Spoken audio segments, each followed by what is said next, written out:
Welcome to the Superhero Bibliophiles podcast. This is the companion show to the Superhero Cinephiles podcast, where we talk about comic books, graphic novels, all that fun stuff.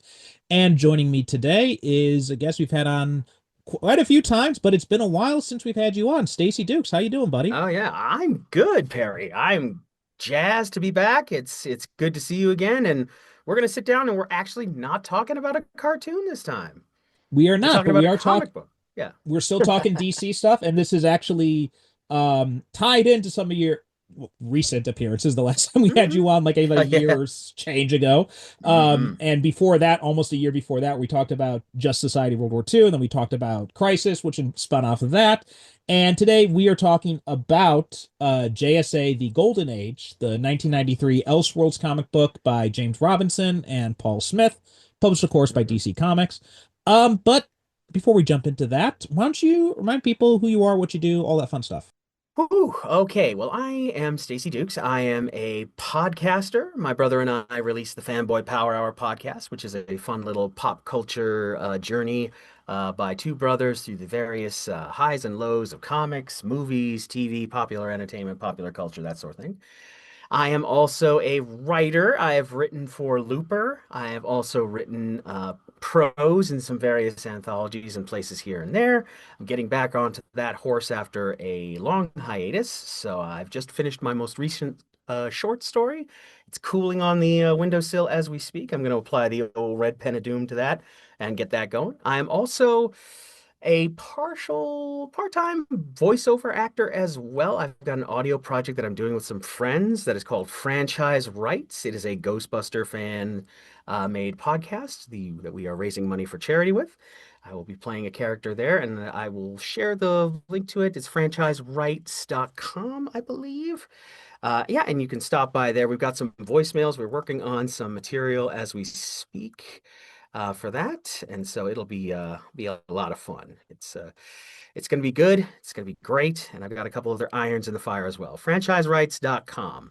That's the site you're looking for. So yeah, a lot of fun. Awesome. We'll make sure to have Mhm. that in the show notes. And what kind of stuff is grabbing your attention these days? Anything that is really interesting you now? Oh well, I have recently finished a video game that is quite enjoyable and quite salient to our discussion material. It is a video game called Dispatch. It's from Arc Pro Studios and also Critical Role, the online Dungeons and Dragons juggernaut that's recently taken Amazon by storm. A bunch of nerdy voice actors get together and do D&D. This one is a superhero office comedy, office dramedy. That's pretty interesting. You play a third generation legacy superhero called Mecha Man, who unfortunately, through confrontation with his arch nemesis, his mech suit, is destroyed. And unfortunately, he doesn't have the financial material to repair it. So he gets recruited by the superhero dispatch network to work as a dispatcher for a group of supervillains on the edge of being sent back to prison called the Z Team. So basically, it's a mixture of office comedy and also kind of like resource allocation because you're assigning various superheroes to deal with various crises throughout your section of Los Angeles, and also navigating the pitfalls and highs and lows of relationships and office drama while you're doing it. It's actually really good. It's kind of in the vein of Invincible or The Boys. It's definitely not one for the kiddies. There's some stuff in there that's pretty ribald and pretty funny. And yeah, I'd recommend it. It's got a lot of replay value. There's choices that you can make in one playthrough that you can, explore the other options. It's kind of like Clue. This is how it ended, but we could try this way. So, a lot of fun. I would recommend. It's funny you mentioned that because Logan Crowley, who is also a guest on the show, he actually just mentioned that game to me, and I'd never heard of this, and I just looked it up, Hmm. and yeah, it looks pretty interesting. Yeah. And so I've popped it up on my PlayStation wish list, and Hmm. just waiting for that price to come down, and I'm looking forward to Absolutely. jumping into that. Yeah. Oh yeah, yeah. Um, Would very much recommend. yeah, I'll have to take a look at that. For my part, I've been, dipping in and out of a lot of different comics lately. Hmm. Um, I just recently read the Strange Apparition, the I think it was Englehart's Batman work. Ooh, Englehart Rogers. Oh yeah. Yeah, That's the good yeah, stuff right there. really good stuff. Really, really dug that. and still mostly holds up pretty well, you know. And then I also dipping in some other stuff. I started checking out the Absolute Flash issues, and I've been digging what they've been laying down in there. Hmm. Kind of, you know, and connected to this, I also, well, I also dipped back into. I recently finished the second book of the JSA by Jeff Johns collection, Ooh. uh, and dug that one a lot. That was the one that tied into that some stuff that tied into Our Worlds at War there, Hmm. and yeah, the Return of Hawkman in there as well, I believe. And yeah, that was a lot of fun to check out. I also Hmm. recently finished off reading a reread of the original Suicide Squad, not the original, but like Ooh. the John Ostrander run. And so I Ostrander, just yeah. recently finished the last trade of that, the final mission, and yeah, dug that a whole lot. Really got a kick out of that stuff. Oh, definitely. The So era where Amanda Waller was a morally complicated character and not just a cartoonishly evil supervillain, where you're like, you used to be a lot smarter than this, Amanda. Are you your Earth 3 counterpart? You can tell me if you're from Earth 3. That's okay. Like that whole absolute power run, I believe it was called, where, she turned there was that whole thing where she turned Beast Boy into a Starro, and then this was all part of her master plan, and then there's like a lot of like robots, like Failsafe and Lady Brainiac showed up, and I was like, what are we even doing? What are we even doing? I Like, don't know, man. I'm a sucker for Mark Waid, and I really kind of dug Absolute Power, to be honest I with you. mean, hey, it is fun. You get to see a bunch of like evil Amazo Super Friends themed robots. So, I would never say no. And any chance to see Dan Mora show off his artistic chops, that man could draw most anything on anything, and it would be incredible. So, I'm not going to complain, but there were a few moments where I'm in the audience like, sir, Fair enough. sir, yeah, At fair this enough. point at this point in my comic fandom, I'm a lot less worried Yeah. about how stuff shakes out with continuity, Yeah.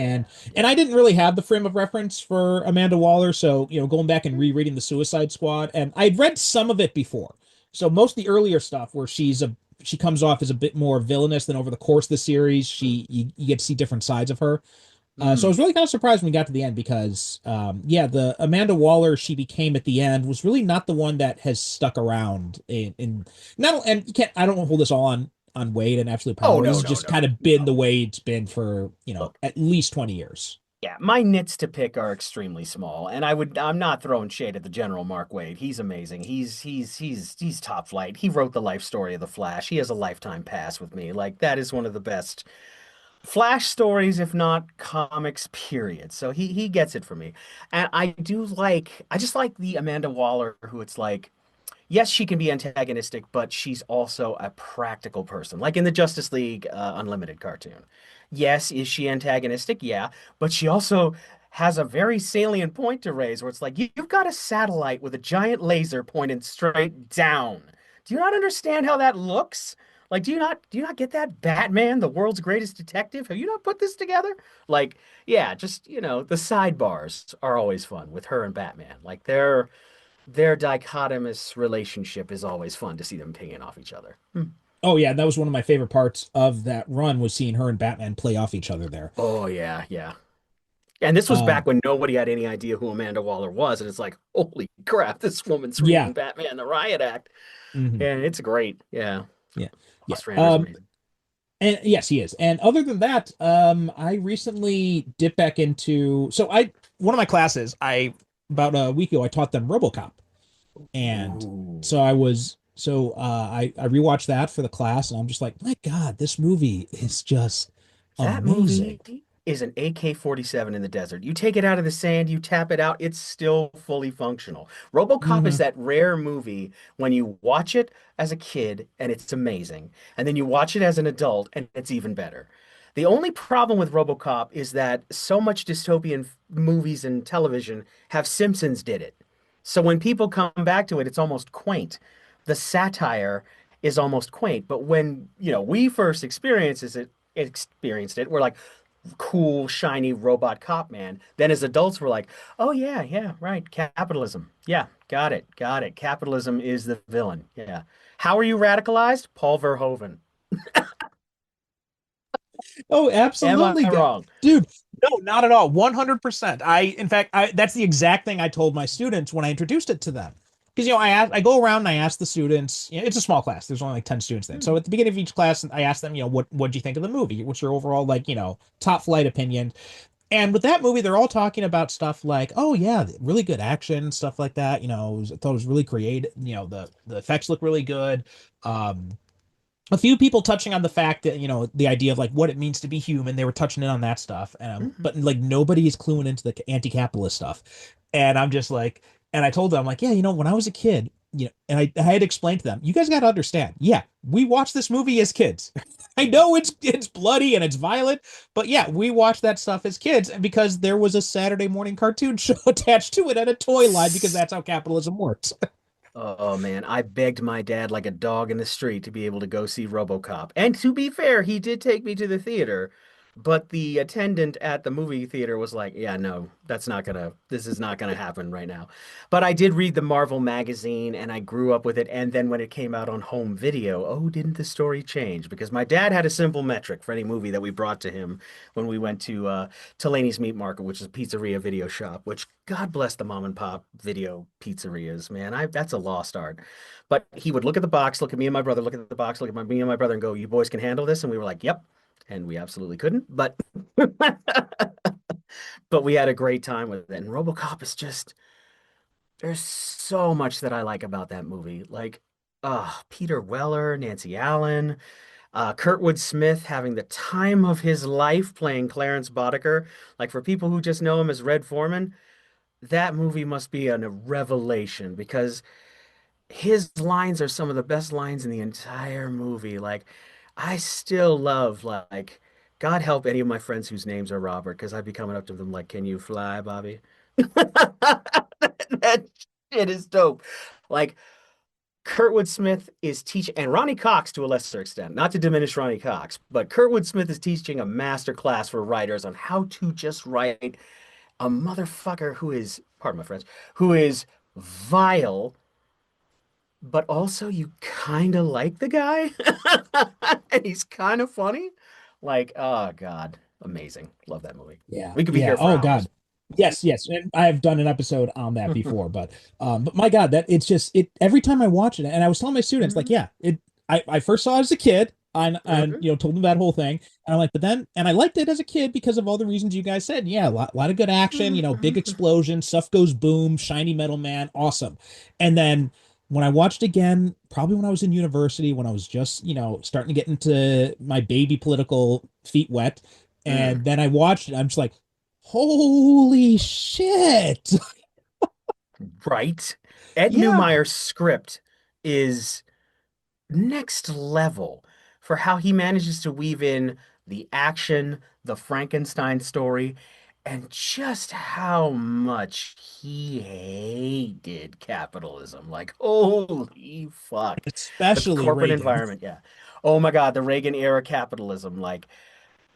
And he weaves characters that are simultaneously, again, like I was talking about with Clarence Boddicker, Bob Morton, played by the late great Miguel Ferrer, is awesome in that he is a vile and reprehensible man, and yet you kind of root for him when you ping him off Dick Jones. Like you kind of like you're like, yeah, get him, get him, Bob. And then they build RoboCop, and RoboCop that design and Peter Weller's performance, all practical effects. Kids today are spoiled. He had to endure I can't imagine the physical rigors of that suit and also working in the physicality and the mime motion and making it all work as one unit. Like he deserves all the flowers. For that role alone, I would have been like, just take a lap, retire. You're good. You played RoboCop. We've said everything we need to say. Twice. Because Twice, yeah. he came back for the second one. Yeah. Oh yeah. And it's funny because I get to the end of it, and this time I clued into something. I'm like, and I asked my students, like, is this a happy ending? And they're like, oh yeah, he beat, he shoots him and everything, and then he rediscovers his humanity. I'm like, yeah, yeah, yeah, but the police are still on strike. OCP Is is it still there. though? Directive 4 is still hanging over his head. I'm like, it's actually Yeah. not really a happy ending when you think about it. Delta City is still happening. Like nothing apart from Murphy reclaiming his humanity, which is great. When he says his name's Murphy, he's reclaimed his humanity. That's great. Nothing else has changed. Like you said, police are still on strike. OCP is fine. Like they're just gonna lawyer up. They're gonna bury everything under with Dick Jones. Oh, it was all his fault. It's clearly this guy and his cadre of lunatics. And we're gonna be fine. Like the old man's gonna be fine. Like the corporation rolls on. Nothing really changed on the bigger scale. Like, Yeah. and yet the impression that we get is what morphs Murphy into a superhero. When in fact, Murphy is not a superhero. Murphy is Frankenstein's monster. Like Murphy is the monster. And Bob Morton was the professor, was Dr. Frankenstein himself. So Speaking of yeah. Frankenstein, I did see the new Del Oh Toro one yeah. too. That Yep, was really yep. solid too. Awesome. Some shots Um, of that, I'm like, that's straight out of Wrightson. Like Bernie Wrightson's adaptation where he did all the illustrations for Shelley's novel. So good. wouldn't surprise me because Del Toro is a huge comics fan, Oh, so he's a would huge definitely make a lot comics of sense. nerd, Yeah. so absolutely. But anyway, we are not here Yes, to talk yes. about RoboCop or Frankenstein. We are here to talk about JSA: The Golden Age. As I said, this Hmm. was so retroactively the JSA label was added to Hmm. it on reprints because Yeah, yeah. originally it was just the Golden Age, which I actually will maintain, and I will die on this hill that I think it's a better title for this book than JSA: The Yes, Golden yeah. Age That because JSA logo chews up a lot of airspace. And I understand why, because Robinson would go on to be a creator of JSA, and he took a lot of the beats from this book and incorporated them into both JSA and his run on Starman. So I get why they did that. They kind of like tie that into the niche because otherwise it's kind of out on its own, and it's kind of a man without a country because it's not like a Vertigo book. It's an Elseworlds book that's still kind of like DC. It like pulls a lot of the lore, but it's kind of on its own. So I understand, but I wish they kept the original title and been like, I don't know, from the creators of JSA and worked that logo a little smaller and kept the original trade dress and maybe just put like a sticker or a little blurb on it. So yeah. in fact, I don't know if you have this on your version of it, but on the Mm. version I have, I have which is my the version deluxe over here. edition, on the Yeah. title page, they actually have the Mm. cover of the JSA comic book. Right, it's the one Uh, with Dr. Fate on the cover, and I you've have got this one. Sentinel and Black Canary. Oh no, I don't have Yeah. that. I don't got a Yeah, different. this I got is the just deluxe the edition. trade dress. Yeah. And the inside with the burning Life magazine, but that's basically it. Yeah. I got But yeah, that there is one. a I have my title copy. page. Hmm. Yeah, the title page on the deluxe edition. It is literally the cover from JSA by Jeff Johns, Volume One, Oh which I wow. thought was kind of Hmm. funny. Um, Interesting. so yeah, I thought that was interesting and Hmm. definitely shows the JSA collection. And I think had this come out today, had this been Mm. published, I think this would have been a good fit for that Black Label thing that Yes. DC's got. Yeah, yeah. This would definitely fit in there because it's definitely that And kind of feel of it. weirdly enough, talking of if it came out today, as I was rereading the book, I was like, wow, a lot of this stuff really hits now in the year of our Lord 2025, doesn't it? Holy Oh crap, yeah, does it ever? I mean, I just picked it on a whim, like, oh yeah, we'll talk about it. Like, I like the Golden Age characters and stuff like that. Then I reread the book and got reacquainted with the beats, and I was like, oh, dip. Yep, yep, yep, yep, yep, yep. yeah, So, very mm, much so. But mm. before we dive too much into that, talk a little bit about your history with the JSA in general, with this book in particular. Oh man, well, I have been a JSA fan since I was a wee fanboy back in the early 80s in Cape Breton, Nova Scotia, because we were at the height of the pharmacy spinner racks, comics being bought off the rack, and one of the earliest comics I can remember is a copy of All Star Squadron, which has all the heroes ganging up on the Spectre. And and I was introduced to the All-Star Squadron via that method. And of course, there's All-Star Squadron, I think it's number 9 that has the cover with Cyclotron on it and the Golden Age Superman and Firebrand and a bunch of different heroes. And it's like they open the page and Jerry Ordway draws the Golden Age Earth 2 Superman. It's a jaw-dropping image, and it's got that classic like S symbol that's a little different from the more traditional Earth 1 Supermans. And the look up in the sky, it's a bird, it's a plane, it's Superman. So Roy Thomas, before his ill-fated expedition into the Bermuda Triangle when we lost all contact with him along with John Byrne and Chuck Dixon, um, I owe him and Jerry Ordway a tremendous debt because they introduced me to the Golden Age characters. And I was the kid who I guess Crisis on Infinite Earths wasn't written for because I had no problem justifying that, oh yes, this is Earth 2. This is where the heroes from the golden age of comics from like 20 years before or 40 years before have their adventures that are different from the modern age ones. I mean, I was reading Captain Carrot and his Amazing Zoo Crew. I knew Earth C. I had no problem with a bunch of like, funny animal characters and then the just a lot of animals of Earth C minus. Like I understood the multiverse. Like I was fine. And I love those characters. And as I grew older, along came the 1990s crossover Zero Hour, and they released a comic called Starman. And this book was very much up my alley. This was a legacy character, ties to the Golden Age, and one of my favorite members of the All-Star Squadron, Ted Knight, the Golden Age Starman, who has arguably one of the best designed costumes of the Golden Age. Like that fin, that green cape, that clunky belt and boots, and like that outfit should not work. Like it should not. It should be ridiculous. But for some reason, like that Golden Age art, and then later on in the JSA and the crossovers they do with the Justice League, he always looked dope. And the gravity rod, the cosmic rod, that's just basically a forerunner of the lightsaber. So it's automatically cool. So I grew up with that, and then later we'd get JSA, and then we got this series, which chronicles one of those periods in comics, which I always find fascinating, which is the end of the Golden Age. Basically, yeah, it's got it. So basically, this is one of my favorite periods. Like it's one of those like Superman, the Secret Years sort of things, where it's like when the 1940s in our world, the World War II ended and the comics code came along, superheroes were slowly going dormant. And that's one of the reasons why you didn't see a lot of, superhero comics apart from Batman, Superman, Wonder Woman. In this universe, in the universe of DC Comics, it's largely because of, the House of Un-American Activities Committee and them all being essentially asked to unmask or whatever. That's the mainstream version. The Golden Age posits a couple things that are deliciously different, and we can definitely get into the meat and potatoes of it when we talk about the book proper. Mhm. Yeah, I think that's all very well true. So for my part, I've never been a JSA guy. It was just one of those things, and I'm much more of a Marvel guy in general because Marvel's how I got started, and so I've always just kind of like gravitated more towards them. Nothing against DC, it's just Marvel's the one who brought me to the dance, so it's the one that I always tend to gravitate more towards. It's the one where most of my knowledge all the useless knowledge I've amassed over the years, most of it is dedicated towards Marvel.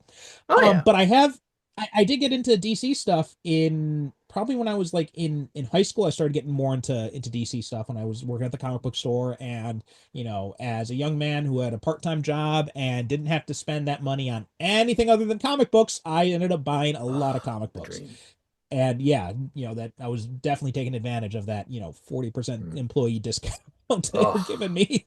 beautiful. um and but over the years, it's always been more of the post-crisis type stuff, and it's always been more Mhm. of like the more modern stuff that I've kind of gravitated towards. So Mhm. Batman, Superman, Justice League, all that kind of stuff were always kind of like the Young Justice. Those were always kind of the big ones that I kind of focused in on.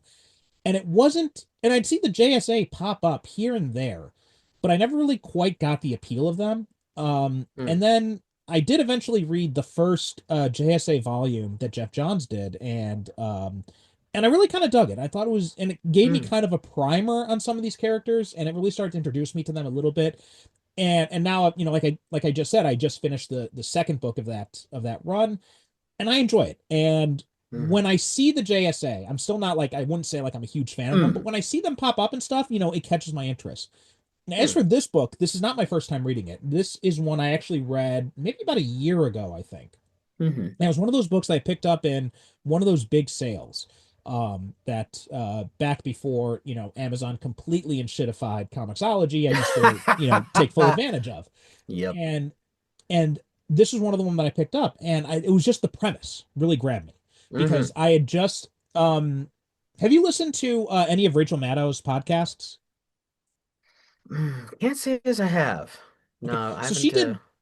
she did one called Ultra, and it was all Mhm. about the right-wing movements before World War II and also after World War II. I think the first Oh, season like, focused on the pre-World War II stuff, like the stuff that mm, involved like the American Nazi Party, mm. the The the fifth American column. First Party and all that kind of yeah. So she did a lot of focus on that Father Coughlin and all that, and it was really interesting. Hmm.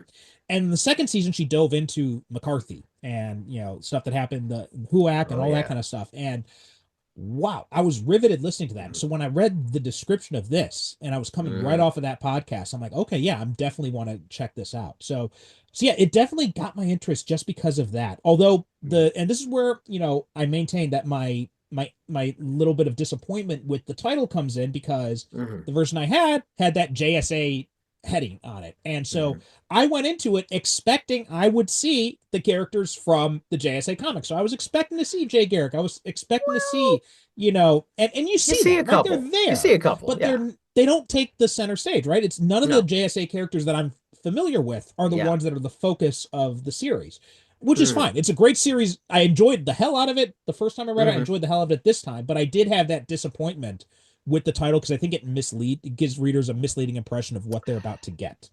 Yeah, you think you're going to be getting like, oh, I'm going to get Jay and Ted Grant, not Wildcat. I'm going to see all the old favorites, and you do see a couple. You see like Johnny Thunder, you see Alan Scott, you see the big guys. But this is very much not written from that perspective. They show up, but they're really those characters are I would argue are on a slightly more mythic plane, for a lack of better Mm-hmm. term. Like these are the more meat and potatoes superheroes. Like the narrator is Johnny Quick, is John Chambers, and he's great.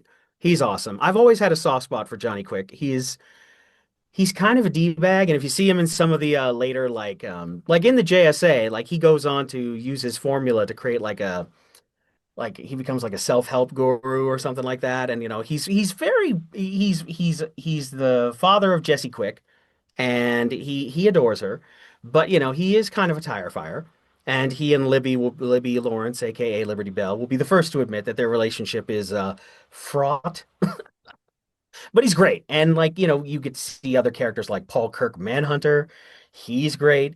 Before when and we talked about Walt Simonson's Manhunter a while back, and I'm Mm-hmm. convinced this is a stealth prequel because what we'll know in the end of the story kind of tees off and leads into Walt Simonson and Archie Goodwin's amazing Manhunter. But yeah, Mm-hmm. it's a great couple leads, and the characters that you like are interesting, and the people that we meet, like Tex Thompson, the American Commando. This is probably the most he's ever had, and as we'll see, is he really in it? We'll stick a pin in that. We'll get to it. No, But so there's well, some really interesting stuff. Yeah. let's actually let's stick a pin in that right now, and then we'll go to a Yeah. break, and then we'll come back and dive more into this. Blast off into a new universe with Corsairs, a new sci-fi space opera serial by me, Percival Constantine. In these adventures, join the crew of the Corsair, a group of intergalactic mercenaries, as they struggle to survive in the depths of corporate-controlled space. If you're a fan of Firefly, Cowboy Bebop, or Guardians of the Galaxy, then you're going to love Corsairs. Subscribers to my Patreon get 2 new episodes a week, while free members get 1 new episode a week starting in December. Patreon offers new subscribers a 7-day free trial, but I'm also throwing in another perk. If you sign up with the coupon code SCP, you'll get 90% off your first month. So visit patreon.com/Percival Constantine and join in the adventures. We all love superhero movies and TV shows, but what about the comics that inspired them? Marvel, DC, Image, and more have provided the template for the movies and shows we all enjoy watching, and it's important to honor that tradition by buying and reading comic books. Superhero Cinephiles is proud to be an affiliate of mycomicshop.com. It began as a small mail-order business operated by junior high school student Buddy Saunders all the way back in 1960, and has been operating on the internet since 1997. My Comic Shop has new releases, value packs, back issues, trade paperbacks, comic art, regular auctions, and a whole lot more, including 35% discounts on pre-orders. You can also sell your own comics or utilize their consignment services. You can even create your own want list of comics you're searching for. To get started, check out our affiliate link in the show notes or on the superherocinephiles.com homepage. And we are back. Now, another thing I think that a little mistake that they made with this is the version I have, it doesn't have the Elseworlds branding on it. So I actually had my impression going into this was actually going to tell me the story of what happened to the JSA after the war. So when I read it, I was very kind of surprised, not only because it was the lack of, Jay Garrick and Hmm. Jesus Christ, why am I blanking on his name? The Golden Age Green Lantern. And I love the Alan guy. Like Scott. Alan Alan Scott Scott, is in thank you it. so much. Yeah. Yes, thank you so much. Yeah. But he's like you said, he's much more on the periphery, right? Yeah. So the lack of those central characters, and really made me wonder. I'm like, wait, is this set in continuity? And then it wasn't until this last read through that I got to the end. There's an afterword by Howard Chaykin in Mm-hmm. my version, and in it he Mm-hmm. talks about it being Elseworlds. I'm like, oh, Yeah. it's an Elseworlds. Okay, I would have liked to know that going in. I'm saying yes with a no-ish aftertaste because there are elements that carry over into Starman, specifically Ted Knight's nervous breakdown, and there are references to an incident in Washington. So they kind of like they play footsie with it being capital C continuity.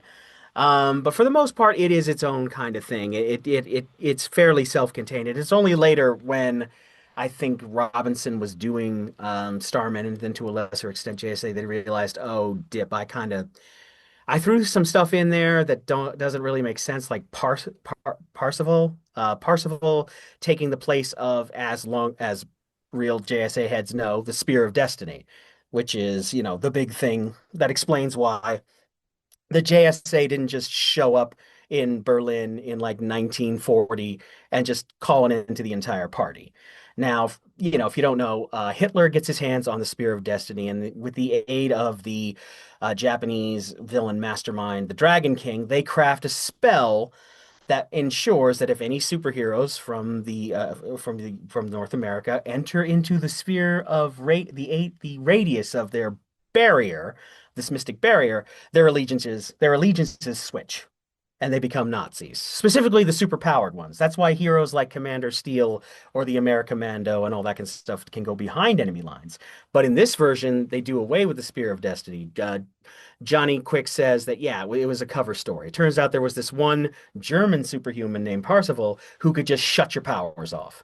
Essentially like Leech from the X-Men. He could just shut them off and you were stuck. So there's a whole thing about Green Lantern and Starman getting trapped behind enemy lines, and then Jay Garrick and the Ray try to go off on a mission during the events, like they're in the flashback in the story, and they get depowered. So that's the reason, because they really knew where this guy was in an even moment. So I think Roosevelt was basically like, yeah, don't go, stay on the home front. We don't know where this guy is, and if we can find a way to eliminate him, sure. So that's one of So the fun little bits of continuity. yeah, and this also Mhm. ties into what you were saying before about the whole the JSA and the HUAC stuff, and what that's why Mhm. they went Mhm. dormant within the world of DC, which Yeah. I like that. I like that DC tried to find a way to explain this kind of stuff. Like, well, Oh, how Roy come you Dawn's don't, when you've dreadful. got, Green Lantern, who he even says here, Mhm. and Alan Scott says in here, he's like, with this ring, like it's more powerful than the atomic bomb. Like Yeah. I could have single-handedly ended the war. And he's like, but I Hmm. couldn't. And so that explanation works. I think that's a Hmm. really cool explanation for it.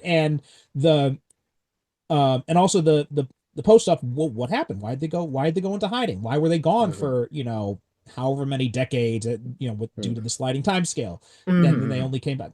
And there have been a few different ways. Like one is that I think also wasn't there one version where they got transported to like another dimension or something like that? Or Yes, that was one of the other things where they got transported into another dimensional realm where they were fighting the Norse Ragnarok alongside the Norse gods over and over and over again. And that's the one they came back after the fact.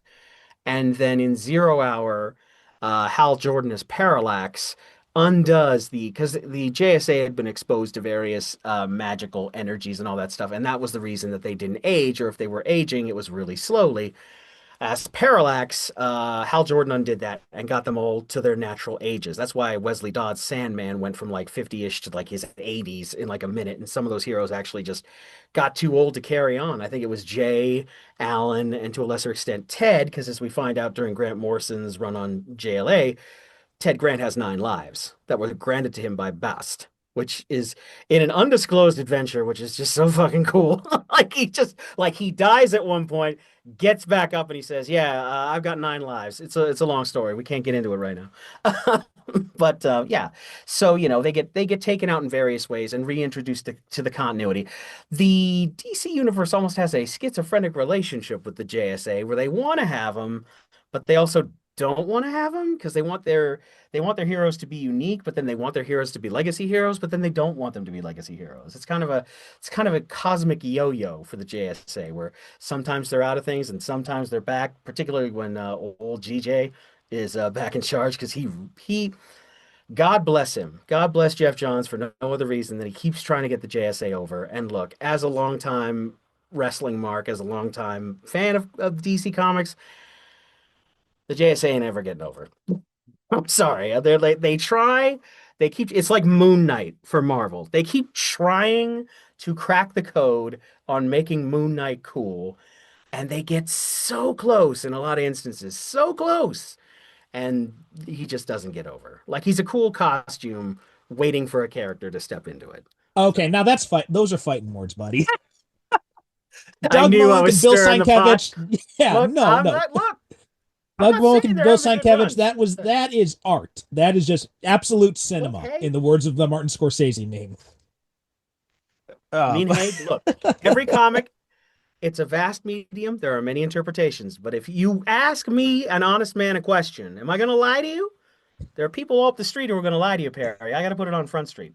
I mean, I'm you know put it what? right now. And I'm like, Before we started up, mm. we were talking about what episode we should have you on in the future. I think we're gonna have to rethink that now in light of this Hey, if you this want to, if you slander. want to turn, if you want to turn me around, we'll sit down and we'll do a Moon Knight take two. If you haven't done Moon You know Knight, what? I think we might have to do that. I think we might have to yeah, go through some of the epic win, collections and see what win we me, see what we win me see. over. I've read the first Essentials. I read the first Essentials volume, and that was good. I will concede.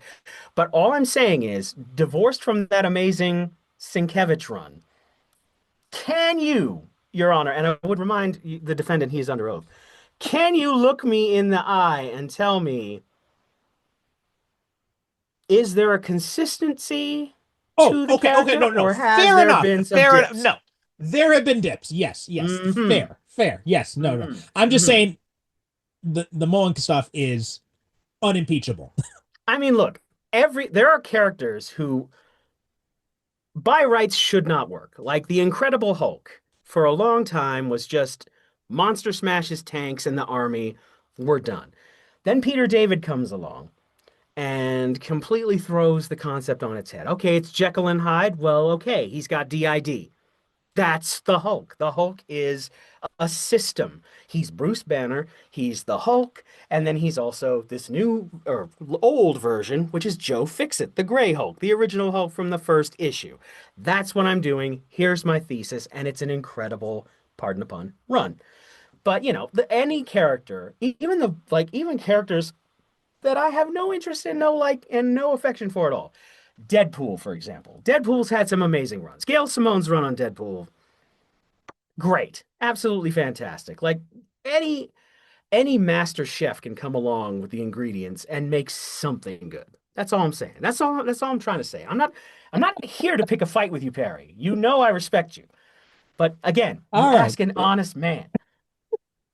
All That's all I'm right. saying. Let's get All back to right, back on the the golden topic. Back age on the topic. Yeah. before we try and Yeah. get into We start the virtual Moon fight Knight over. podcast. Yeah. Yeah. Before we see how Mhm. Zoom handles fights over over this connection. All right. But So getting back well, on topic. getting back to that topic, and going back to what I was originally saying, that this is a really cool idea that they come up with as a way to explain stuff and which I don't think Marvel has really put that same effort in, because you have obviously Captain America goes in the Mm, ice, and Namor gets amnesia and becomes a bum until the Human mm, Torch comes along, however many decades later with the sliding time scale, and mhm, decides, hey, there's a random hobo who kind of looks like Submariner. Let me shave him with my mhm. with my blowtorch finger Oh my Lord. and see what we see. Yeah, it's pretty wild. I just think that, and Roy Thomas has also worked on the Invaders. Like he did a run on the Invaders, and I'm not saying there aren't some characters that are interesting, like Union Jack, obviously. Union Jack has had like many comebacks. There's that great John Cassidy limited series, that Mm. artwork, that 3-issue series where he fights quote unquote Baron Blood again. But it's just difficult because the Marvel Golden Age characters, I hate to say that like they don't have a lot of oomph to them. Like they feel unfortunately like also rans because DC National was first through the door before Timely slash Marvel showed up. And first through the door with characters like The Flash, Green Lantern, Hawkman, like Hourman. Like these are all characters that they hit at a certain time in a certain place and they Superman, hit really Batman. hard. Superman, Batman, obviously, like the originators of the entire genre. Like all other characters are just derivations or derivations of the same two concepts. Like you got a Superman, you got a Batman. But it's tough for them. And I think that, Lord Lovett, Roy Thomas gave it the old college try, but I think that unfortunately the DC Golden Age characters do have the edge in that they are, I'm just gonna say it, they're cooler. Like they're cooler. With the exception of Captain America, Namor, and Jim Hammond Human Torch. Yes, I was going to say What are we those are doing? the three I Yeah. was going to say too. The I mean, big there have three, been yeah. some attempts. I thought the all new Invader series from the early 2000s that focused on the Thin Man leading the Invaders. I thought that was a really interesting Okay. take on them. Yeah, yeah. Um, I think it may have been Robinson who did a run on Invaders about 10 years back or so. During like Hmm. the all new Marvel, or I can't remember if I for some reason I'm thinking Robinson, but I'm not sure. But he Okay. also involved like uh he involved some other characters in there and some legacy aspects in there, kind of like what he did with when he did JSA too. So he brought in some stuff of that. It was a really Hmm. interesting run, but unfortunately, with a lot of the stuff Marvel's doing these days, and especially at that time period as well, it just I don't think they don't give a lot of concepts and a lot of books just don't get the time they really need to kind of To breathe, get yeah. rolling. Yeah, and it's just like that's one of the Hmm. and it's not I don't blame Marvel necessarily for that. I think it's just like that's just the way the industry works now. Yeah. So it's kind of an unfortunate side effect of that. Hmm. Um, but anyway, going back to this book in particular, um, one of the things that uh, one of the things that I keep kind of struggling with because I think I've got kind of a schizophrenic view of this book where I think the first Hmm. half of it I am completely in love with it, and it's singing, it's firing on all cylinders, and then Hmm. the second half when we start getting into what is going on with Mr. America, Tex Thompson, and what is really happening to him, and Hmm. then we get into the whole stuff with the Ultra Humanite and the fact that Adolf Hitler's brain was put into Dynaman's body and all that kind of stuff. At Hmm. that point, and the first time I read it, I couldn't really put my finger on why it just wasn't working for me. Hmm. But this second time when I was rereading it last night, and in the context of our current political climate and everything, I think it really kind of hit me. And it's like I feel like this gives an excuse, right? It's able to blame the idea of fascism coming to America. It's like, oh, well, this is the fault of the Nazis who came over, Hmm. and it's the fault of supervillains who came over and they infected it. Whereas I Hmm. think it's a much more powerful story if it's, oh no, this is just Tex Thompson, right? This is No. just what he believes. There's no mind Hmm. control or anything like that in there. And I feel like, Hmm. and I'm not sure, and part of it could just be the time period it was written in, because again, we're talking Hmm. 1993. At that point, the idea of it could happen here was seen as science fiction in America. Little We're in bit, yeah. the yeah, we're in the post Cold War era, the end of history era and all that kind of stuff. And it's like, oh, fascism is dead and buried. Yeah, we have Illinois Nazis who pop up, but the Blues Brothers, Hmm. show up and drive them off the bridge. So it's okay. Hmm. Yeah, And yeah. so that was kind of the idea that people had. But then now we see just like how cancerous and how persistent an ideology fascism is. And Yes. when you look back at what happened in the McCarthy era and you really dig into it, like again, I'm going to recommend that Rachel Maddow Ultra podcast. Again, Hmm. it gave a really good rundown of the history of all that. You watch something like there's a PBS documentary that Ken Burns did about the US's role and in the Holocaust as well. It came out about Hmm. a few years back. Excellent work and opened my eyes to a lot of this kind of stuff. With that Ultra, again, the first season of Ultra, kind of dove deeper into it. And you look at Hmm. Hitler's background and you realize that a lot of Hitler's inspiration for how to segregate the Jews Oh, came from yeah. what the people in the South were doing in the post Reconstruction era. And you realize Hmm. all this stuff connects together and you realize, okay, fascism in America is not such an outlandish idea. And now we're living through it right now. Hmm. And I just feel like Robinson dropped the ball a little bit in that aspect of it. What do you think?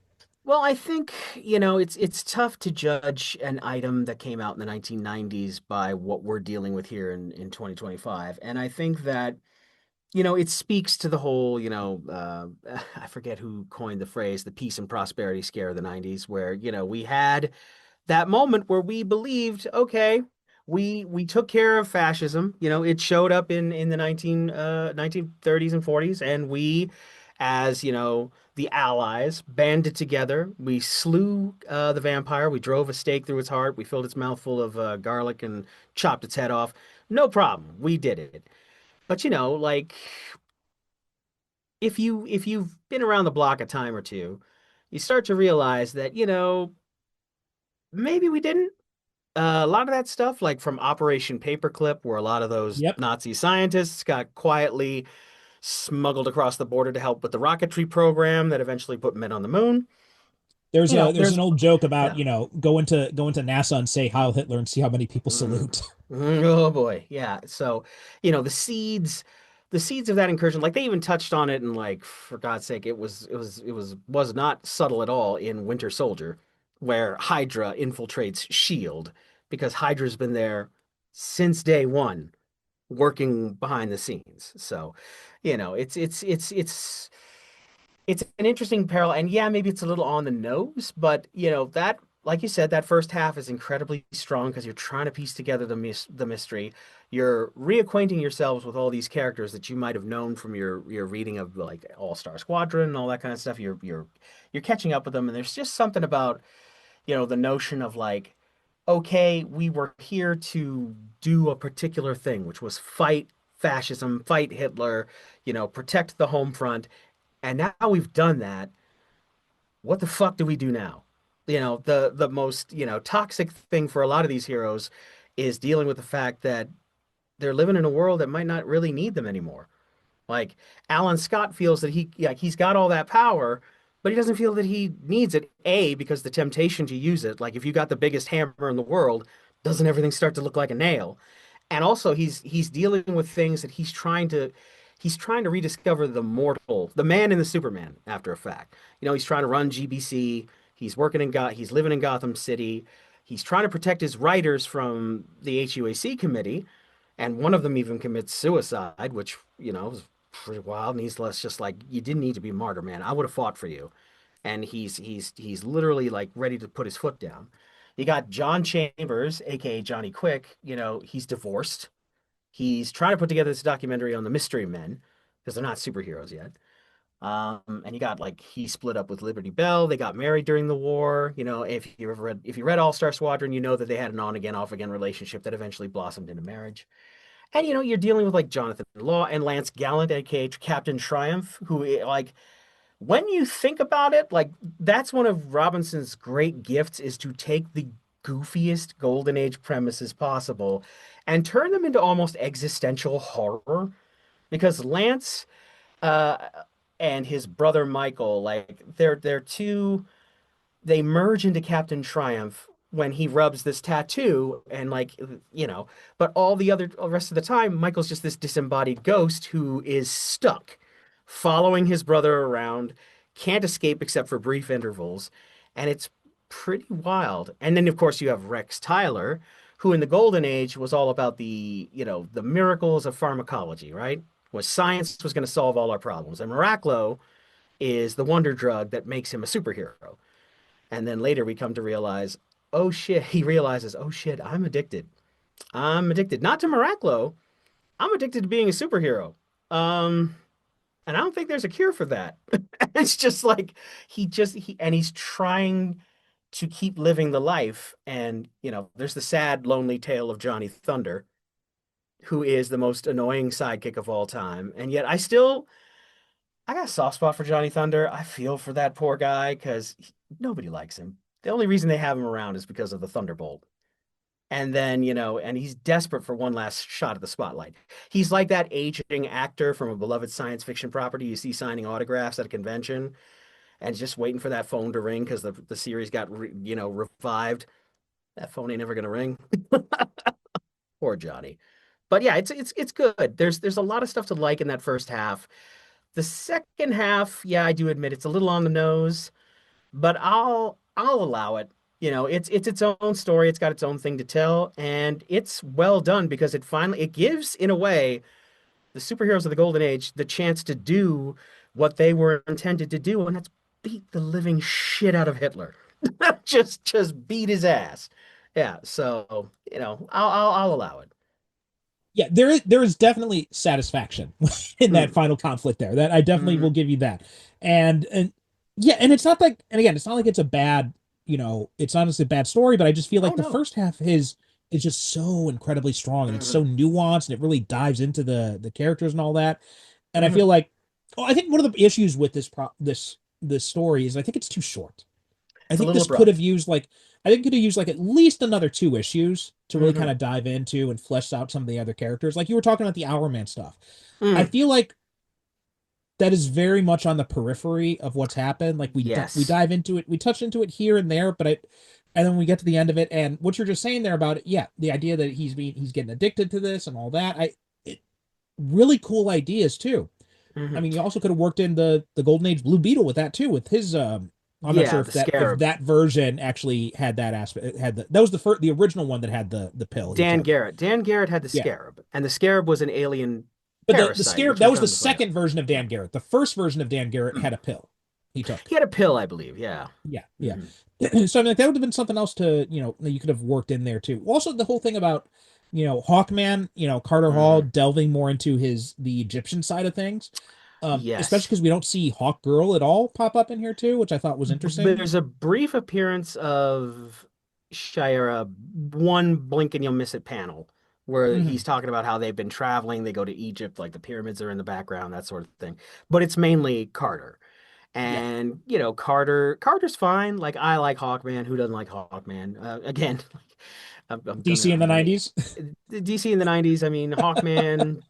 Yeah, trouble. You want to talk about one of the characters who got done dirty by Crisis and its aftermath. We could sit here. One of these nights we'll have to have the Irish Wake for Hawkman, because good lord, there's a lot to unpack with that.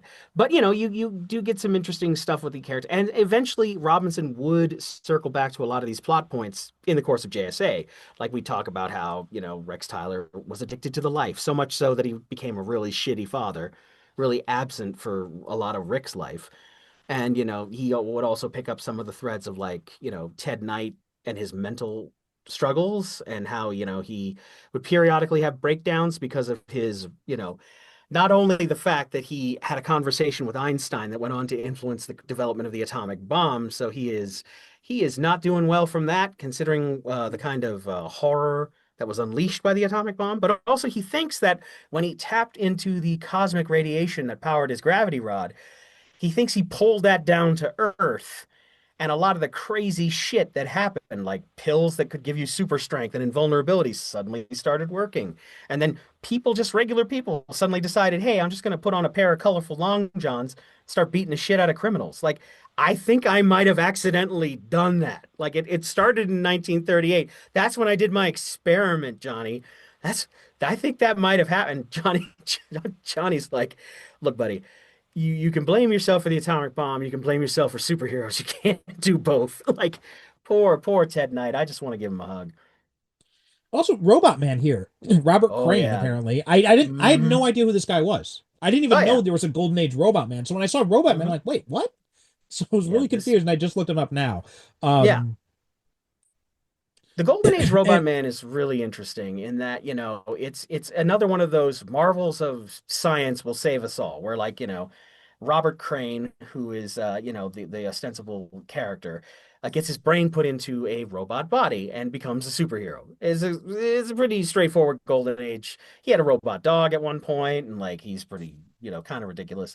There's a great storyline where he meets Mechanique, who is the robot from Fritz Lang's Metropolis. That's a fucking trip. Who goes back in time to the 1940s to ensure the future of Metropolis, the 1920s Fritz Lang movie. It's fucking wild. But this version of Robot Man, yeah, this one it explores the existential terror of the fact that like his brain's in a robot body, he can't really feel anything, and he has gone slowly insane. And I feel like that's What's her another name? example Mhm. of something that we could have used some more time with to kind of Mhm. develop a little bit more, because I honestly didn't know if he was a real robot, if he was a cyborg. I Mhm. didn't know anything really about him. So I think that Mhm. that idea of it's building on something that if you know, you know. But if you don't, you're just kind of like Mhm. like me, I'm just kind of like, wait, who is this guy? And it's like, why does he not care?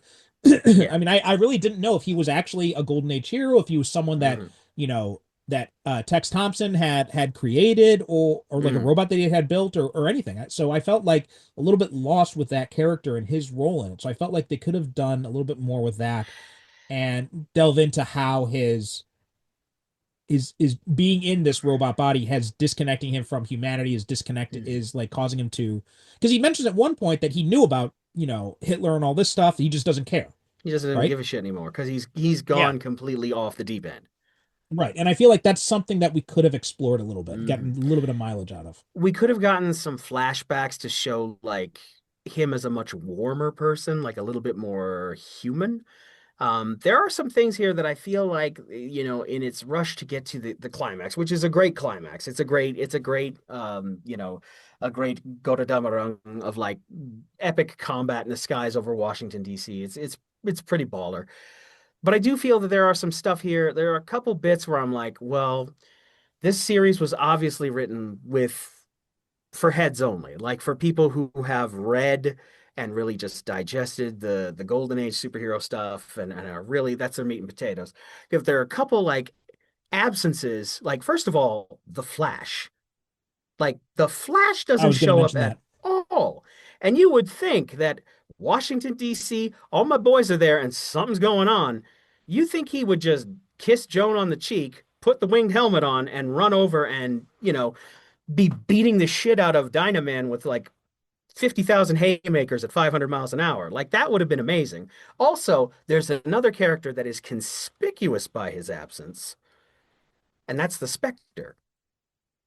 Where the fuck is the Spectre? Like the Spectre would have been able to resolve. You want to talk about a character that could have resolved the whole issue in 5 seconds flat, like a throwaway line explaining that the Spectre is off, like in a higher plane of existence or something, or off somewhere to explain it. Because you know, you want to talk about a character that took the end of World War II badly. When the Spectre found out about the concentration camps, they had to physically restrain him. Like, because the wrath of God was not going to take that well. And that's one of those things that they didn't address immediately. Robinson would come back to it later, and I think a couple of them in some JSA Secret Files annuals, and explain that, like, one of the reasons the Spectre just disappeared after World War II was that, yeah, Jim Corrigan needed to go walk it off because otherwise the wrath of God was going to get real biblical on Mhm. humanity. Yeah, for that. Yeah. I think that that could have been an explanation that would work Mm-hmm. in here too. Like Yeah. if you explain something like, Mm-hmm. Jim Corrigan We have had to do yeah. something to restrain the Spectre, so that's why the Spectre's not Mm-hmm. around anymore. The Spectre's not But other than around that, yet. there's no mention. But even, No, no.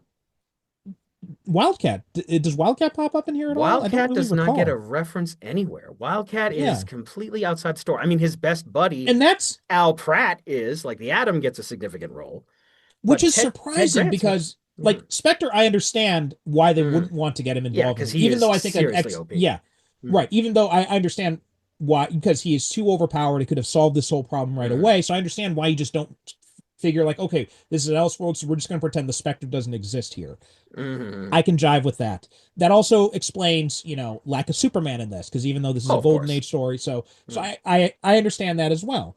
But Wildcat is a and the Flash may I can understand the Flash even to an extent Mm-hmm. because you're focusing on Johnny Quick, so maybe you don't want to Yes. overshadow him with Jay Garrick.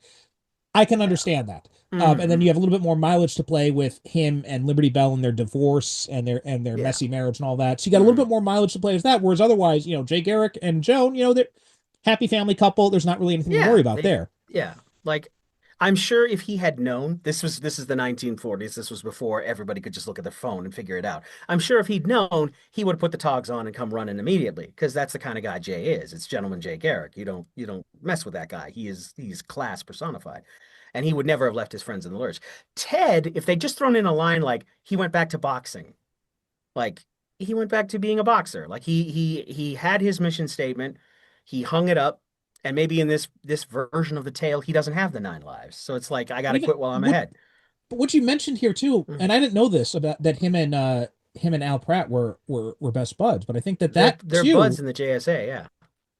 was that as the later JSA comic. Do you mean like Later traditionally JSA too? comics, not traditionally. I think in the Okay. traditional Golden Age comics, they were very much kind of separate entities. But later Okay. on in like the JSA books and the Morrison JLA, it's established. I think in Infinity Inc. it might have been that Al Pratt and Ted Grant were pretty close because Okay. they were close to being normal guys. Like before the Atom got his atomic punch power back in the like 1940s and or late 1940s, he was just a regular dude who just happened to fight really well. Like he was short, Well, but he was a really good fighter. Yeah. so that Infinity Inc. stuff though, that predates this series though, doesn't That it? predates this series. It's back during when this was all largely confined to Earth 2. Mhm.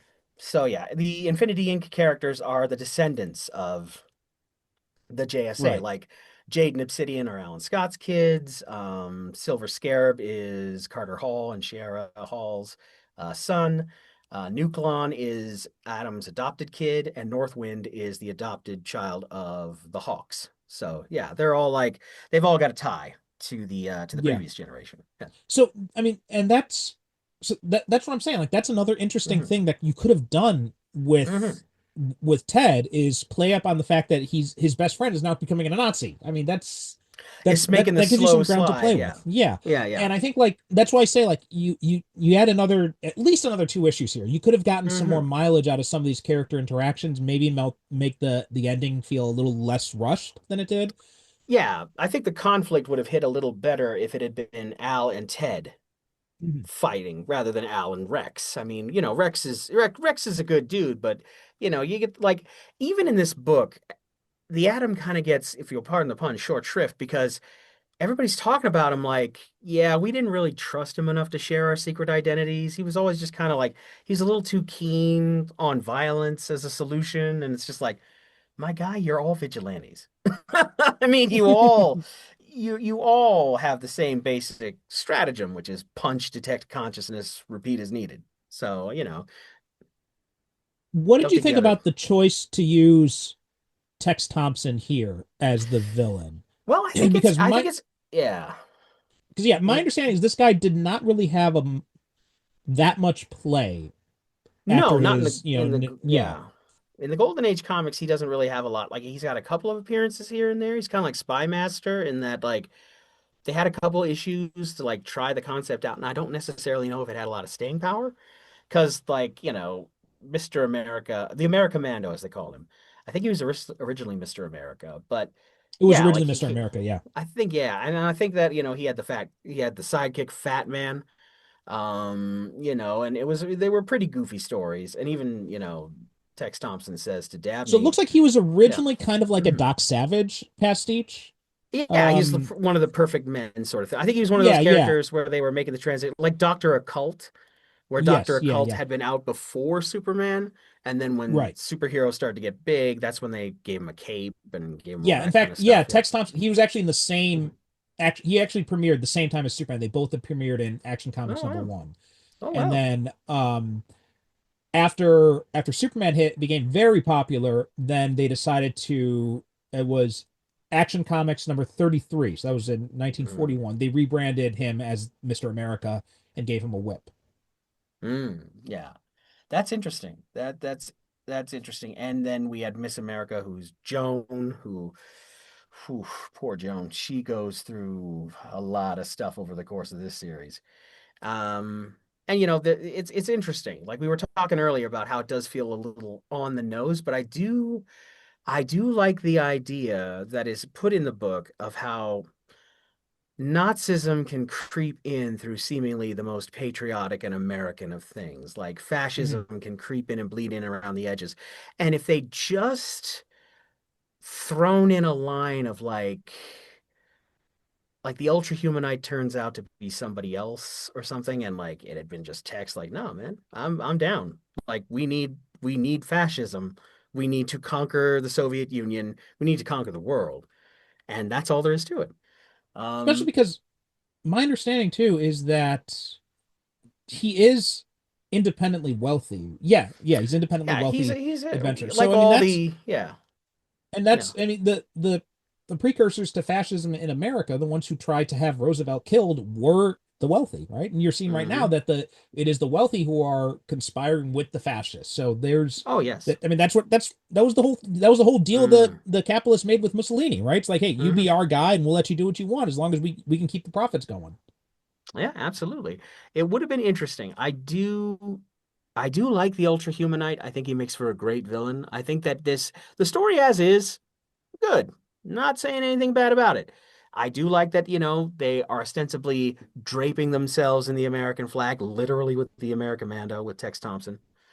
With Dynaman, like we start off with Daniel Dunbar, the washed up sidekick who is washed up in real life too. Like there's that moment where it's the dean of the college is like, I think you should leave. And Dan's like, your office? And he's like, the university.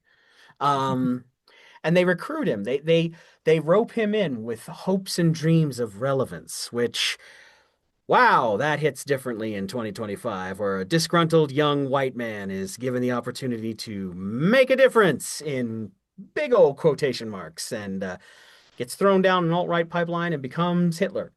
Quite literally in this case. Yeah, that was crazy. And it's funny because, Dan the Dynamite would eventually reappear in the pages of Young Justice as part of a group of Old Justice. retired old Justice trying to rein in the young heroes, and he's such a tool. So I think that's most of the stuff I wanted to say about this series. Like, I mean, in conclusion, Mhm, it is a great book, and I do recommend people mhm, read it, but with a few caveats in mind. First off, I really feel like the JSA heading it should not be there, and I feel like it's I yeah, feel like that might give you an incorrect impression going into this mhm, book. Um, and second thing is I feel like it is a little bit rushed with it, and with the reasons we said. mhm, And that actually leads me to something else I wanted to say. So, given the fact that this is an Elseworlds, mhm. did you have any thoughts one way or the other about the fact that they didn't include Superman, Batman, and Wonder Woman in this I grouping? think that was probably for the best because Superman, Batman, and Wonder Woman would have probably wrapped this thing up in like a day, like with time to spare. Like Dynaman, Superman would have folded him like a deck chair.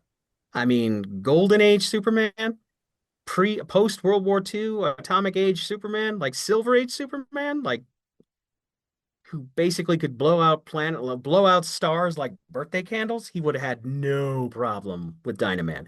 And I think that that's one of the reasons they play keep away with Green Lantern to the point that they do, where he shows up at the 11th hour.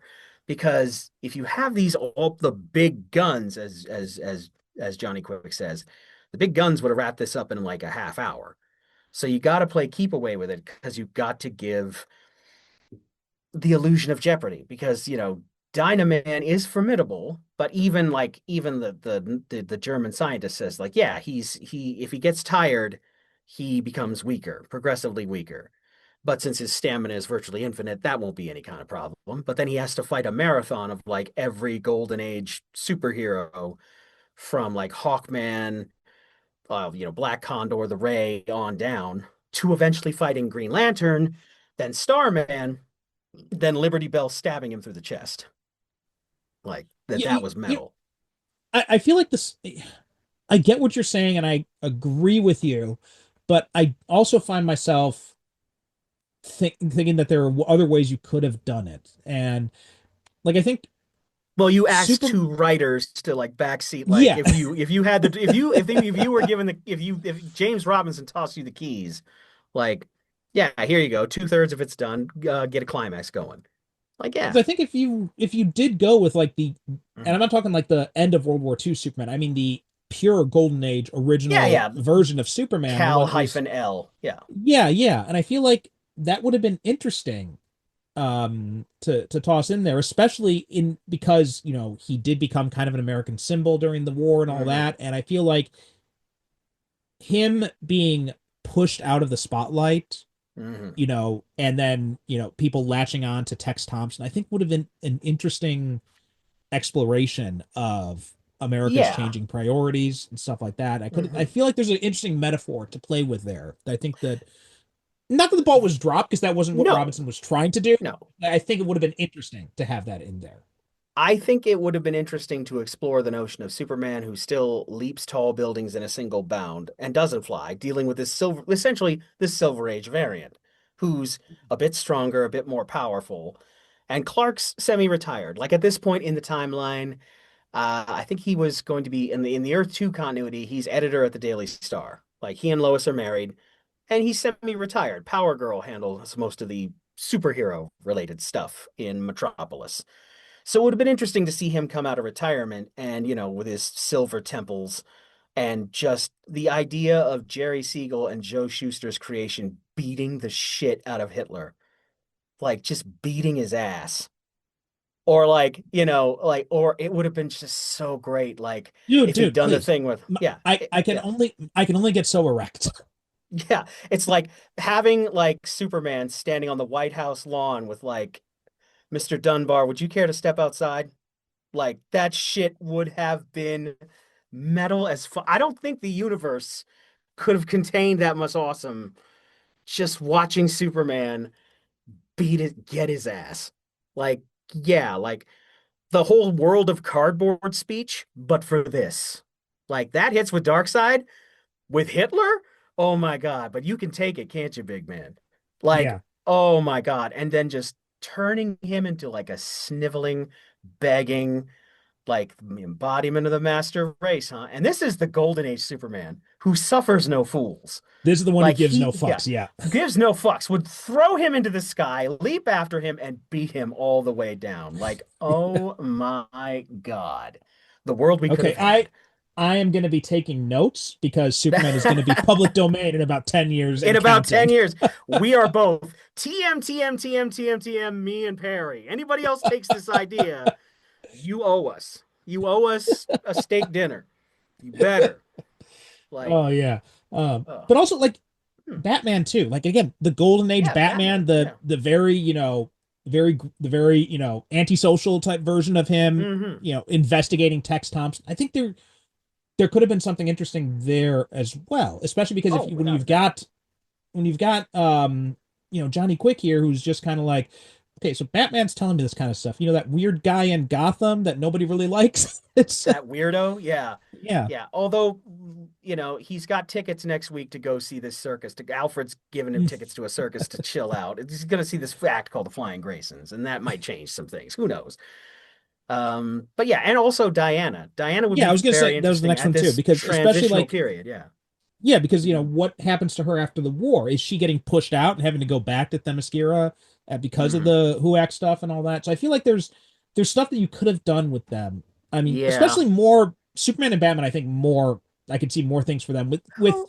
Diana. I really feel like it's more of a case of like the Spectre thing, where it's like this is why she's not here type of thing. Yes. Yeah, maybe she returned to Themyscira because Patriarch's world was getting to be too much. Like she tried to do work, she tried to show them the ways of peace, but then she sees the aftermath of like Hiroshima and Nagasaki and is like, Patriarch's world is fucked. I need to take a sabbatical and go back to Paradise Island, figure some things out. I may come back. Here's this communicator. Call me if you need me. And then Libby, she gives it to Liberty Bell. And Liberty Bell, like during it, is like, oh, I know who we can call. And yeah, like you could have like Robot Man get his ass beat by Wonder Woman. An Like invisible jet just shit. slamming into him. Invisible jet just slamming into him. And she just like jumps out of the cockpit and starts beating his ass. Like that would have been like, again, we're backseat writing. And I don't want to take anything away from James Robinson. This book is great. You should definitely check it out. It is. And I'd be remiss if I didn't mention Paul Smith, the Yes. MVP. Yeah. Like his art is sublime in this book. Like he draws the hell out of everybody. And he gives a lot of like the Golden Age heroes who are a lot of, let's be brutally honest, blonde-haired, blue-eyed white dudes. He gives them a lot of distinctive character. Like John Chambers looks a lot different from John Law, the tarantula, who looks a lot different from Carter Hall. And look, and he gives everybody their moment. He gives everybody their flowers. He gives everybody a moment to look awesome. And I don't think Our Man, a superhero who has been the pun of many jokes, including a bit on Robot Chicken, makes him into a going concern and a badass, albeit one who's struggling with addiction. Yeah, so he's definitely an unsung hero of this book. And, because I remember him from back in the X-Men days when he showed up for a little while. He gave Colossus his best outfit with like the button-up side bit and the red like gloves and shit. That is my favorite. Like everybody likes the one with like the shoulders, and I'm not denigrating that, but that Paul Smith Colossus costume, oh my God, just sublime. He's a great artist, is what I'm saying. Yeah, but he also has a I'm glad you compared it to his X-Men stuff because I was thinking about his Mhm. X-Men stuff, and there's a very different style he has with this than he did Yes, on X-Men. Like his X-Men stuff felt much cleaner, I guess is the word I'd really, use. because I was Not, going and to I'm not suggest not it was I'm not not. saying that in a denigrating way. I'm saying No, that it's no, just like this feels like it feels like he is intentionally trying to be a little bit grittier with this one with this compared to one, what he did yes. with X-Men. Yeah. And I think there's a lot of like stylistic stuff that they're doing where they're juxtaposing the shiny, happy utopian vision of the golden age of comic books with the more gritty reality of the late 1940s and 50s. Like, for Hmm. example, like the sequences in the early issues that start in black and white, and then slowly the color bleeds in around the edges, and then slowly it gets more and more real. Like there's that amazing sequence where Alan Scott, dealing with the fact that, one of his writers has committed suicide, his company is under siege. There's a robbery downstairs at the bank, and it's Sportsmaster. And this is where you think, oh shit, he's gonna put the ring on and he's gonna be fucking cool. No, he goes down and handles business as Alan Scott. And the thing that I love about that is Sportsmaster locks in on it in about 3 seconds. He's like, the costume's not there, but I know that face. I know that jawline. I know that body profile. It's green latrine. Like, and they fight. And for a brief moment, it's almost like the old days. And then Alan Scott gets shot.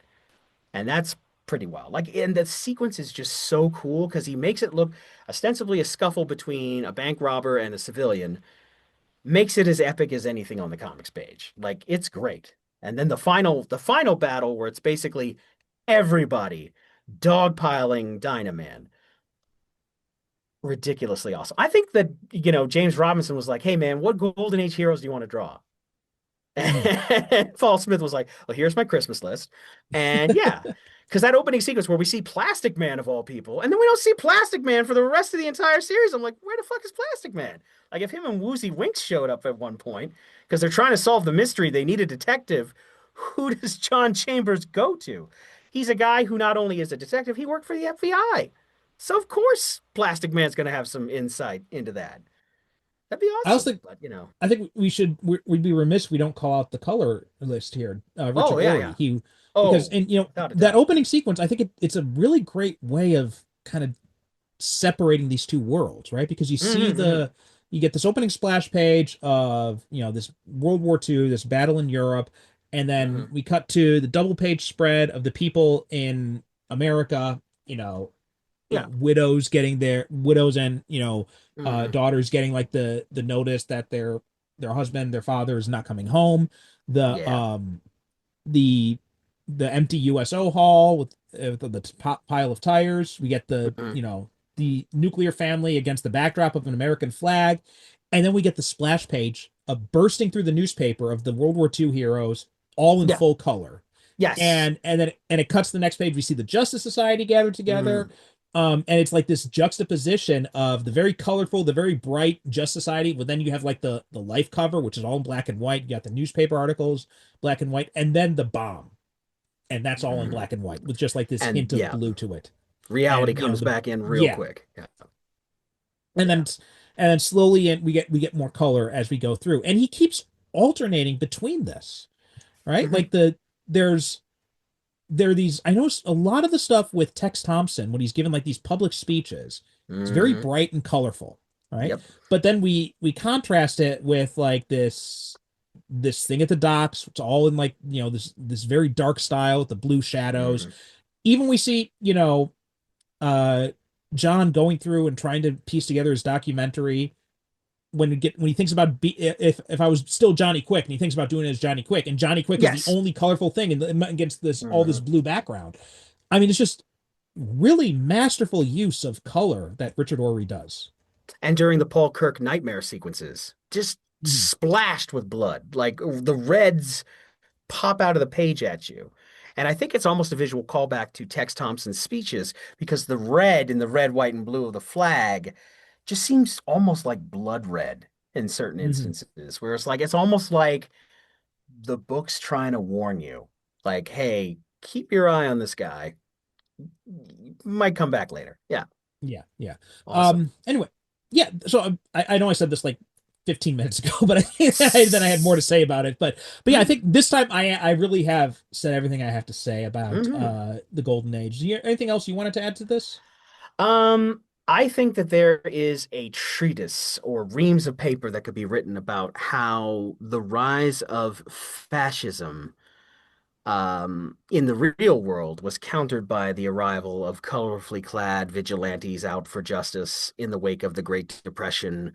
You know, the rise of superheroes, the rise of fascism, juxtaposed over each other. And one could even make an argument that superheroes were never more relevant and never more important than when they had the Nazis to rail against. You know, like the Nazis made for an amazing villain, and perhaps to our detriment because they became a cartoon, for lack of a Mhm. better term. They became cartoonish themselves, and they kind of got defanged of their power, and we allowed ourselves to slip into a comfort zone of like, oh, the guys wearing the swastikas and goose stepping, and they're just the anonymous blue soldiers from Cobra that we can Mhm. just take out and not worry about. So, Yeah, there's I think yeah. a lot of people definitely forgot about the whole Mm, banality of evil thing that was very mm, key to the Nazis' rise to power. And I think yeah. that and so like you said, the Nazis did become kind of a cartoon supervillain then. So it's like, well, Hmm. obviously that could never exist in reality. So they became Hmm. like, no different from zombies in a lot of ways, right? Nobody's gonna expect the Yeah. zombies to pop up on it. And I think that Mm. that's yeah, I think when we have lost sight of that with the lack of that understanding of the banality of evil. Yeah. Actually, one other thing I did want to mention here, and so this Mm. last page, when we get Hmm. the Silver Age heroes and the Legacy Hmm. heroes, so we get Barry Allen, we got Hal Jordan, we get John Jones, we have Green Arrow in there, Aquaman. Hmm. Now this was a page where I was kind of surprised that we didn't see Superman or Batman in here either, or Wonder Woman. That is a bit more tricky because I think that they decided to save that because they're more modern. Because they were making their debut in the 80s, in the 10 years ago. Whereas the Silver Age characters, I think they wanted to stick to that. These are the characters that specifically came out during the Silver Age. Superman, Batman, Wonder Woman, they've been around since the 30s. So they took them off panel and were just like, here are some Silver Age characters, and Aquaman too, I guess, because Aquaman debuted in the 30s as well, but potato to potato. So, I think it was a good and splash page. And the whole thing of it's like our golden age is giving way to one of sterling silver. And I'm like, oh, James, oh, James. You couldn't resist that last bit of purple prose, could you? You couldn't. You couldn't resist it, could you? But you know what? I'll allow it. But it's a good page. I think that yeah, might it have done better to like hint at, brighter days to come, maybe. But I think for what it was and what it was trying to do, I think I understand why James and Paul chose to focus on those characters. Yeah. Okay, fair enough. All right, well, I think that's Mm. all we have to say about JSA: The Golden Age. Although again, I Hmm. maintain it should just be called the Golden Age, but that's Yeah. I don't run DC Comics, which No. which is their mistake. But Might be a good uh, thing for them because I'd be like more Detective Chimp, more Adam Strange all day, every day. And have I mentioned that I want to do a Blue Devil series? Have I mentioned that I love that guy? all right, Stacey. So why don't you tell people where they can find you? Well, the easiest place to find me is over on the Blue Skies. I have transferred my flag there after the Hell site went full. You talk about Nazis. Um, yeah, went to the Hell site. I'm over on Blue Sky. You can find me at Holy Moly at Stacy HD or just at Stacy HD on Blue Sky. You'll be able to track me down pretty easily. I also do the Fanboy Power Hour, like I mentioned, every Wednesday or so. Me and my brother talk about the latest happenings in pop culture, at least from, the two jokes are the Fanboy Power Hour is never an hour, and the fanboys are about to, one of them is about to be in their 50s. So, take that with a grain of salt. But two running gags, and franchiserights.com for the teaser trailer / voicemails for the various characters. I play a character named Percy, and it's a lot of fun. Well, very, very fitting you come on the show then after that, doing that. All right. Well, thanks a lot for coming on and we are superherocinephiles.com. We are also on Blue Sky, also superherocinephiles.com, and you can find us on Instagram and Threads and other places at Super Cinema Pod. Yeah, that does it for this episode of the Superhero Bibliophiles podcast. Thanks so much for listening, and we'll tech you out later.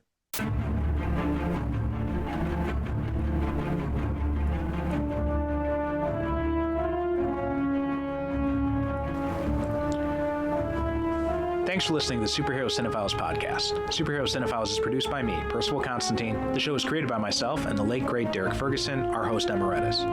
Visit us on the web at superherocinephiles.com to listen to past episodes or find out how you can be a guest yourself. Support the show by visiting our advertiser links or click the Buy Me a Coffee link on the website to make a one-time donation. We are Super Cinema Pod on both Instagram and Blue Sky, so please be sure to follow us. We'd also appreciate if you could rate and review the show on Apple Podcasts and share us with your friends.